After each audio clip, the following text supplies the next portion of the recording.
Olá, eu sou a professora Cláudia Pires e sou professora da disciplina Território, Negritude e Educação. Nosso tema é discutir sobre território e entendê-lo como se relaciona ao processo político na educação antirracista.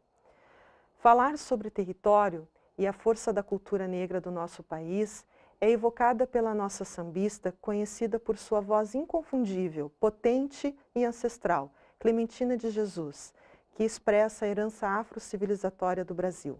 Conhecida como Rainha Quelé, sua música traz toda a ancestralidade ao cantar. A musicalidade de Clementina de Jesus nos permite refletir sobre estas marcas da cultura negra que exerce forte influência cultural em nosso país. Muitas dessas marcas podemos situar geograficamente. Exemplos como a dança do cafezal, que demonstra a habilidade de segurar um tabuleiro para limpar o café, realizando movimentos circulares, assim como a capoeira, o maneiro-pau e o maculelê, vão descrevendo uma relação intermediária e imaginária entre o mundo rural e urbano. É geográfico porque situa um tipo de prática cultural realizada num terreno baldio, no final de uma rua secundária, num quintal de uma casa abandonada, numa terreira ou numa área periférica. São territórios sagrados e seculares. O primeiro corresponde ao pátio da casa de culto, ou um salão de casa de culto, onde se realizam as celebrações públicas para os deuses, transformando-se em solo africano no começo do ritual. O segundo compreende espaço onde ocorrem danças de música afro-brasileira, como o samba, o pagode, o tambor de crioula, o carimbó, o samba de caboclo. São tocados no terreiro e em ambas situações o terreiro é fortemente ligado às representações e aos símbolos territoriais. O território é um conceito importante para a geografia e sobre a afirmação de identidades.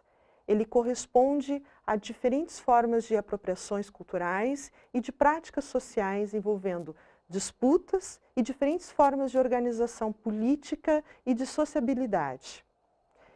A gente pode acompanhar agora as figuras sobre a capoeira, o baluê e o que significa esse território. O que significa território? Território, em sua concepção mais clássica, compreende a relação com o surgimento do Estado-nação.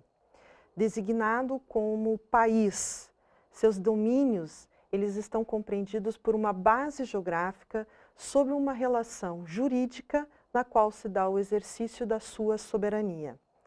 Mas o conceito foi ganhando força e outras compreensões associadas às diversas apropriações em múltiplas escalas, inscritas em relações de disputas e poder. São exemplos de representações do continente africano em livros didáticos e atlas de geografia. Os territórios demonstrados nesses mapas demonstram a visão europeia sobre a África nos livros didáticos, sendo que as legendas fomentaram e ainda fomentam muitos discursos que se distanciam dos conflitos, das tensões entre diferentes grupos étnicos ao se constituir numa divisão territorial fixa ou estática, mascarando as diversidades e as diferenças culturais. Isso é o que podemos ver nos mapas da África. Muitos territórios são representados por mapas, é o que observamos nos livros didáticos. Eles demonstram uma visão europeia sobre a África e uma visão colonial sobre os territórios afro-brasileiros, sendo que os símbolos são discursos que pouco tratam de conflitos, das tensões entre os diferentes grupos étnicos na África e no Brasil. Pouco valoriza a identidade afro-brasileira, mascarando as diversidades e diferenças transculturais.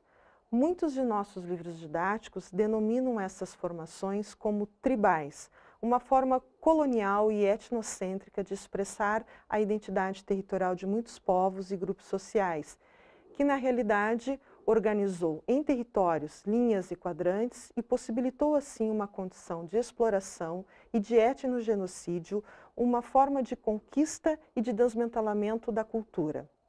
É o que demonstra grande parte dessas figuras, que é a resistência à luta insurgindo em movimento oposto ao processo de colonização. As imagens, elas enquadram e emolduram a historicidade, e assim corpo e identidade passam a ser encaixados estrategicamente numa narrativa cultural, onde esse outro perde o seu poder de significar e de negar, e de demonstrar o seu desejo histórico, ou seja, de estabelecer o seu próprio discurso.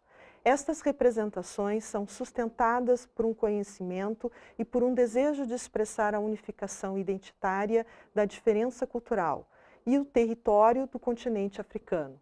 Ressalta-se na compreensão de Isabel Henriques, como ela comenta no texto, que o território não é um mapa. Isso considera a importância dos fatos existenciais que não só criam a natureza, mas exigem a organização de formas de sociabilidade. Para a autora, o mapa representa um caráter ideológico de um conjunto de intencionalidades políticas, econômicas e socioculturais, e o território sustenta a história acumulada. É o que podemos observar nas imagens do quilombo. Pelo conceito de território, vamos discutir identidade. Nesse sentido, tomamos a ideia de negritude enquanto uma categoria sócio-histórica e não biológica, e também pela situação social do negro no universo racista construído no Brasil. Por isso, precisamos operar sobre a afirmação de sua historicidade e possibilitar que o território expresse a cultura negra e a sua diversidade em nosso país. E isto, sem dúvida, passa pela escola e por um movimento de educação antirracista. A educação e a escola passam a ter, neste contexto, um papel fundamental no fortalecimento de identidades e na constituição de espaços de formação humana.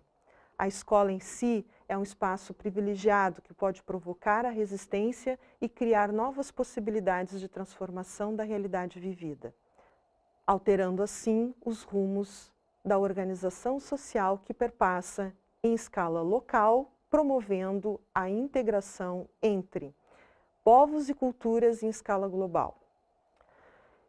Esse movimento deve se tornar efetivo não somente para atender à Lei 10.639 de 2003, que torna obrigatório o ensino da história e cultura afro-brasileira e africana em todas as escolas públicas e particulares, do ensino fundamental até o médio, mas, sobretudo, marcar um novo processo educacional atento ao caráter político que as diferenças culturais vão assumindo no cotidiano escolar, no processo histórico da própria sociedade. Essas expressões podemos observar nas imagens do grafite e da cantora Elza Soares. Ao refletirmos sobre estas e tantas outras questões, convém lembrar da responsabilidade que nós professores hoje possuem por sua especificidade de formação, ao tratar com as questões raciais e suas significações, pois implica ações no cotidiano escolar. O que tem aparecido sistematicamente, entretanto, nos espaços de discussões é o fato de que o conteúdo da lei necessita ganhar mais força no plano do currículo, a fim de proporcionar a consciência necessária para a transformação da vida cotidiana, das práticas escolares e das políticas na sociedade. É preciso ainda apreender a condição territorial e tecer a trama dos vínculos cotidianos, impregnar-se deles, sentir como as pessoas com quem trabalhamos e convivemos, nossos educandos e comunidade escolar, se sentem e simplesmente abrir-se ao aprender. Aprender a compreender o olhar do outro. Espero que vocês passem a trabalhar com a relação e a afirmação de territórios afro-brasileiros e que as atividades ampliem essa discussão. Até mais!